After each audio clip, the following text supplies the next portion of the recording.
TV Desa akan mencoba memberikan ruang promosi kepada pengusaha-pengusaha di desa. Siapa pengusaha-pengusaha di desa? Pengusaha di desa adalah mereka yang punya produk yang dari desa, kemudian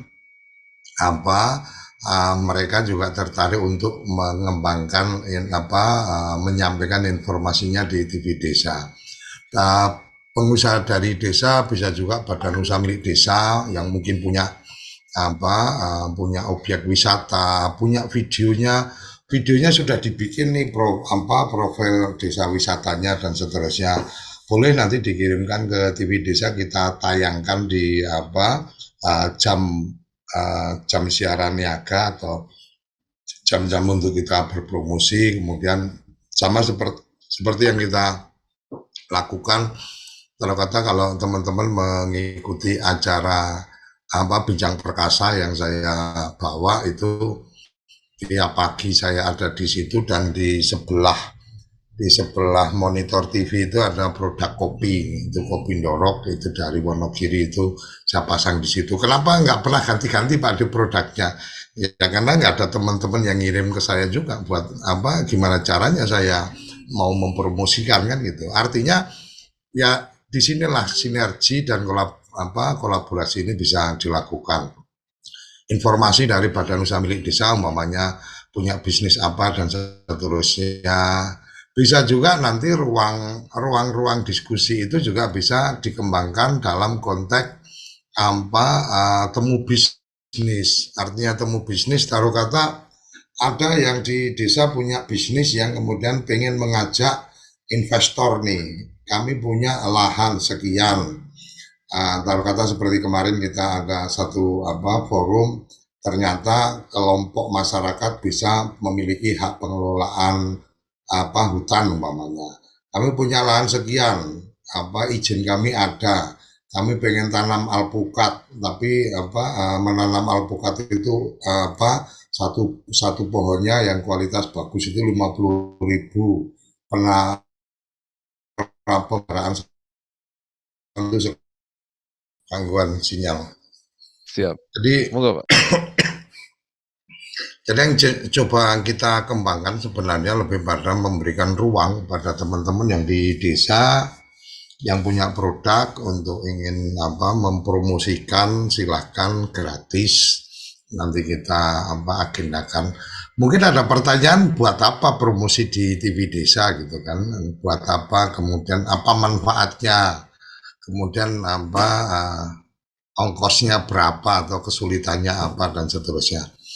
Uh, untuk produk-produk di desa 100% nggak ada ongkos yang akan kita terapkan, tetapi bahwa kemudian bukan bukan kemudian mengundang TV krunya datang membuat produksi tayangan dan seterusnya, seperti itu juga bukan juga, karena kita juga bukan lembaga sosial yang akan membantu dengan kos yang kita biayai sendiri dan seterusnya, tapi lebih pada bagaimana mempromosikan dengan cara-cara seperti ini, tayangan kita live di aplikasi yang Genflix yang downloadernya lebih dari 1 juta, kemudian tayangan ini juga live di channel YouTube-nya TV Desa yang udah lebih dari 40.000 subscriber gitu kan.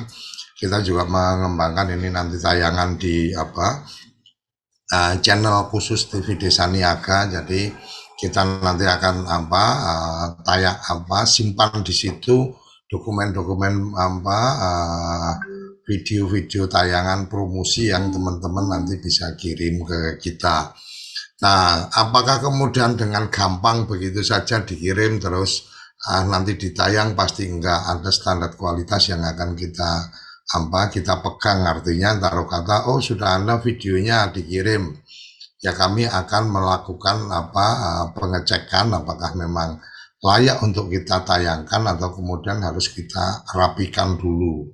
Kira-kira seperti itu. Nah, di grup WA nanti kita akan ajarkan atau kita akan sharingkan bagaimana cara membuat apa video-video promonya dan seterusnya, walaupun mungkin teman-teman sudah bisa banyak belajar dari YouTube karena apa YouTube ini apa guru dari maha guru kan gitu. Jadi mau pelajaran apa aja ada di YouTube gitu kan. Mau bagaimana membuat video modal handphone, bagaimana modal handphone tayangannya bisa sinematik dan seterusnya ada di situ. Cuma pertanyaannya adalah apakah teman-teman akan disibukkan dengan urusan-urusan itu atau kemudian lebih berpikir pada bagaimana memberikan layanan penjualan.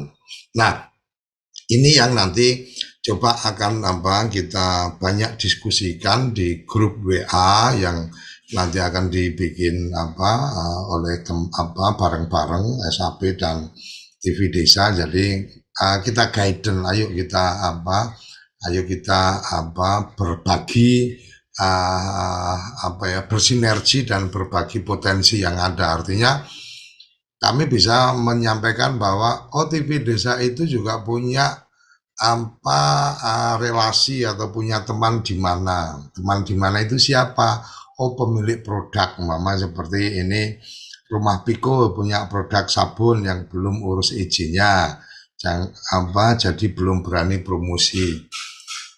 Apa yang salah dengan promosi yang kemudian tidak berizin dan seterusnya gitu. Kalau saya sih ya, artinya gini, kalau kemudian tampilnya adalah kemudian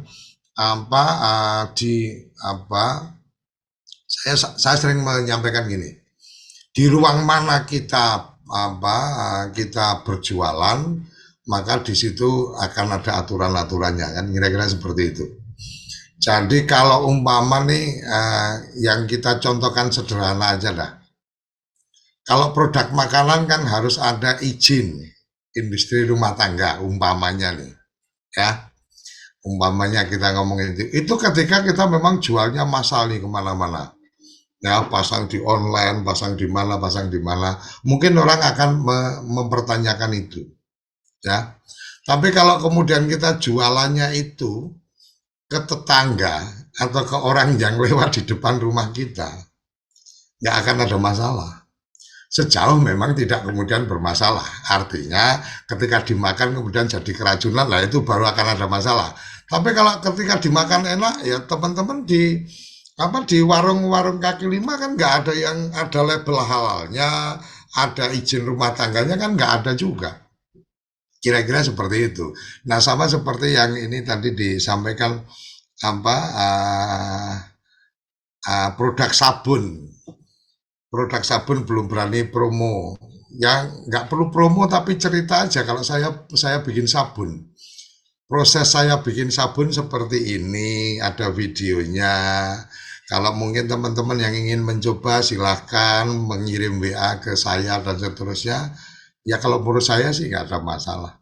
Risikonya paling kan nanti akan ditegur, kok harus berizin ya. Nanti kan dinas datang kemudian ya udah dinas kan punya kewajiban untuk melakukan bimbingan, diajari dong. Kami dapat izinnya kalau caranya kayak apa.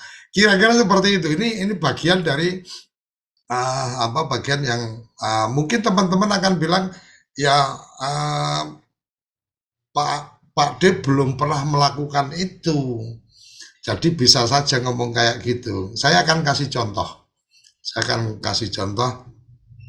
Ada seorang teman yang dia memproduksi pupuk organik cair, ya. Pupuk organik cair dia produksi sendiri, dia jual nih ke lingkungan-lingkungan. Ternyata memang kualitasnya bagus, ya. Kualitasnya bagus. Begitu semakin jauh langsung terdeteksi oleh penyuluh pertanian. Langsung didatangi oleh dinas pertanian, harus pakai izin. Kamu kalau jual gini-gini dan seterusnya. Ketika kemudian kebetulan ini adalah salah satu anggota dari organisasi saya waktu itu, relawan desa, kemudian mengadulah, Mas saya punya gini-gini, intinya tidak boleh lagi berproduksi karena tidak berizin. Oke, kemudian masalahnya apa? Masalahnya aku kalau harus ngurus izin itu informasi dari petugas itu kira-kira habisnya 60 juta.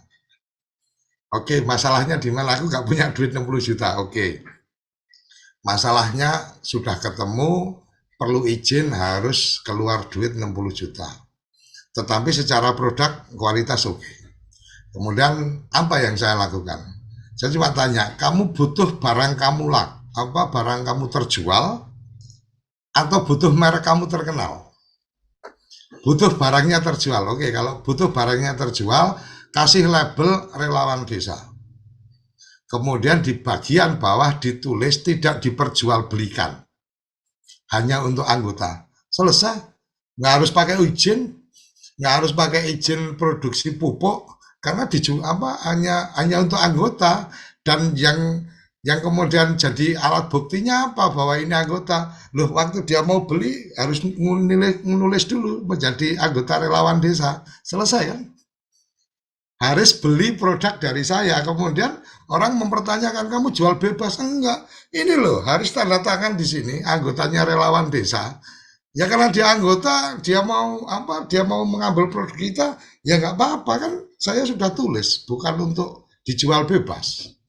Ya akhirnya alhamdulillah setelah, kalau nggak salah sih, karena saya biasanya gini, kalau memberikan saran-saran seperti itu, saya sering menyampaikan kalau nggak ada masalah nggak usah berkabar.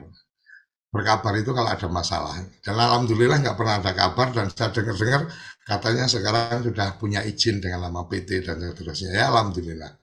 Artinya bahwa setelah itu berproses akhirnya punya modal, akhirnya berani brandnya langsung tampil karena memang sudah punya label. Kira-kira seperti itu. Nah, pertanyaannya ketika ini Rumah Piko tampil di YouTube, tampil di tayangan TV desa menceritakan produknya, bagaimana prosesnya dan seterusnya. Kemudian ya sampaikan juga, yang penting itu kan nggak bohong.